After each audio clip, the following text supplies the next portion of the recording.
উত্তরবঙ্গে প্রবল বৃষ্টিপাতের সম্ভাবনা, পাশাপাশি দক্ষিণবঙ্গেও ঝড় বৃষ্টির সম্ভাবনা রয়েছে বুধবার 6 জুন। দক্ষিণবঙ্গের একাধিক জেলায় ঝোড়ো হাওয়ার সঙ্গে বৃষ্টিপাতের সম্ভাবনা। 40 থেকে 60 কিলোমিটার গতিবেগে বইতে পারে দমকা ঝোড়ো হাওয়া। জানা যাচ্ছে বীরভূম, মুর্শিদাবাদ, নদিয়া, পূর্ব পশ্চিম বর্ধমান, হুগলিতে বিক্ষিপ্তভাবে ঝড় বৃষ্টির সম্ভাবনা থাকছে। এর ফলে প্রবল গরমের দাপট কিছুটা হলেও কমবে। অন্যদিকে উত্তরবঙ্গে শুরু হয়েছে প্রাক বর্ষার বৃষ্টি। দক্ষিণবঙ্গে 11 জুন থেকে শুরু হতে পারে প্রাক বর্ষার বৃষ্টি, এমনটাই জানা যাচ্ছে।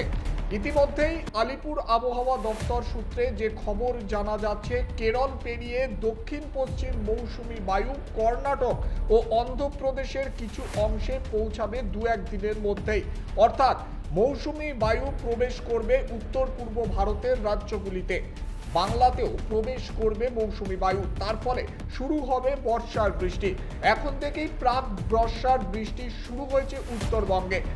অন্যদিকে দক্ষিণবঙ্গেও প্রাক বর্ষার বৃষ্টি শুরু হবে 11 জুন থেকে। তার আগে বুধবার ঝড় বৃষ্টির সম্ভাবনা রয়েছে দক্ষিণবঙ্গের একাধিক জেলায়।